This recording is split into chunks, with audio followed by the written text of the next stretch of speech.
ఉన్నటువంటి వ్యక్తులే రాష్ట్రంలో హింసను రాజేస్తున్నారు.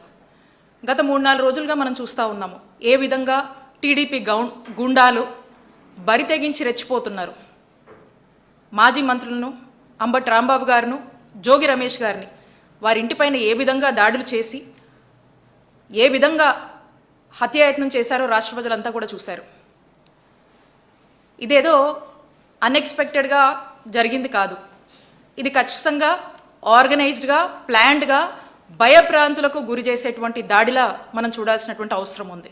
ఎందుకంటే అక్కడ ఉన్నటువంటి స్థానిక ఎమ్మెల్యే ఆ ఎమ్మెల్యే ఇమీడియట్గా సీన్లోకి వచ్చి మేమే దాడులకు దిగపడ్డాము అని చెప్పి ఆవిడే స్టేట్మెంట్ ఇచ్చారు. అందరు కూడా చూశారు.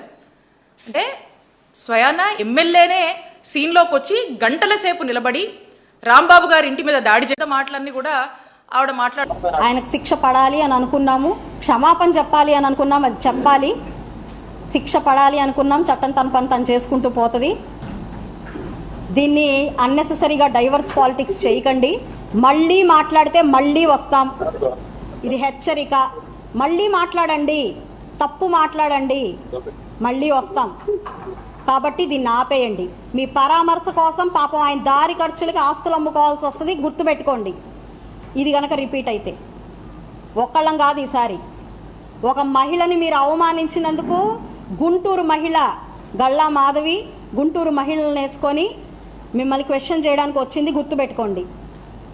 ఇదే మళ్ళీ మీరు పదే పదే గనక ప్రవోక్ చేస్తూ డైవర్స్ చేస్తూ మితిమీరిన వేషాలు గనక వేస్తే ఈరోజు గుంటూరు మహిళ కాదు ఆంధ్ర మహిళ వస్తుంది బయటికి. మీరు అది గుర్తుపెట్టుకొని వ్యవహరించండి. ఇంకా చాలు, దీన్ని ఆపండి. దీన్ని చూస్తూ ఉన్నాము. సాక్షాత్తం ఎమ్మెల్యే మాధవ్ గారు ఏం మాట్లాడుతూ ఉన్నారు, మళ్ళా వస్తాం, మళ్ళా కొడతాం, ఊరుకోము అని ఒక ఎమ్మెల్యే స్థానంలో ఉండి ఎలా మాట్లాడుతున్నారో చూడండి. నేను చెప్తా ఉన్నా, మాధవ్ గారు గుంటూరులో మీ పార్టీలో మీ పరిస్థితి ఏంటో అక్కడ ఉన్న వాళ్ళందరినీ ఎవరిని అడిగినా చెప్తారు, అందరూ అనుకుంటూ ఉంటారు. మీరు number of times press meet పెట్టారు. స్వయంగా మీ పార్టీ అధికారులే మీ మాట వినట్లేదని దానికోసం మీరు నంబర్ ఆఫ్ కంప్లైంట్స్ ఇచ్చి నంబర్ ఆఫ్ ప్రెస్ మీట్స్ పెట్టి మీ బాధలన్నీ మీరు చెప్తా ఉంటారు.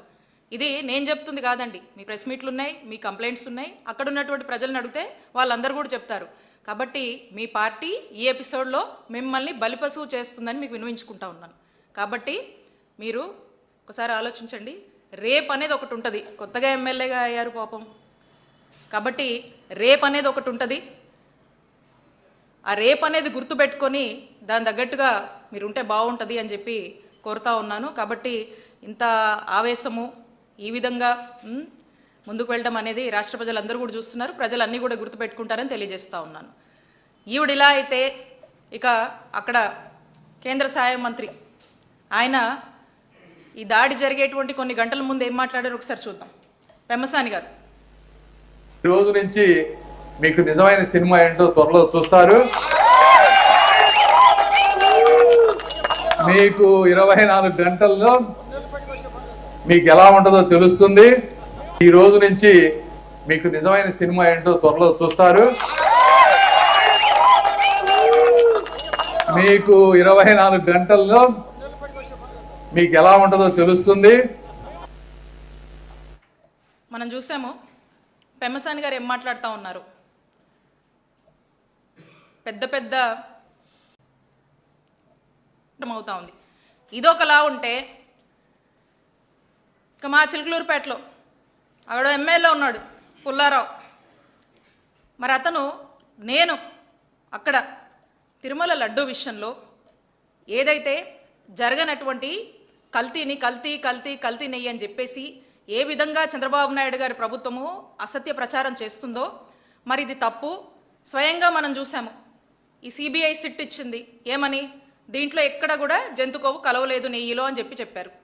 ఎన్డీడీబీ కూడా అదే స్పష్టం చేసింది, there is no load detected అని చెప్పేసి, ఇందులో జంతుకోవు కలవలేదు అని చెప్పి స్పష్టంగా డిటెక్టెడ్ అని చెప్పేసి, ఇందులో జంతుకోవు కలవలేదు అని చెప్పి స్పష్టంగా చెప్పారు. మరి ఇది జీర్ణించుకోలేక వీళ్ళు డైవర్షన్ పాలిటిక్స్ చేస్తూ ఉన్నారు. నేను మా నాయకులతో బోయపాలెం గుడికి, అక్కడికి వెంకటేశ్వర స్వామి గుడికి వెళ్ళి అక్కడ పూజలు నిర్వహించి బయటికి వస్తే నానా రభస చేశారు. ఒక్కసారి అది వీడియో ప్లే చేయమ్మా.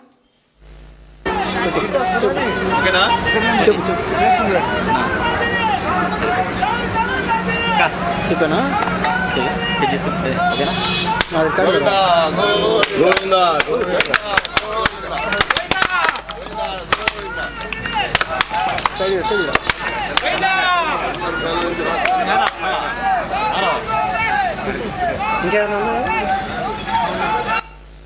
ఇక్కడ నేను చంద్రబాబు నాయుడు గారి బుద్ధి ఇప్పటికైనా మారాలి.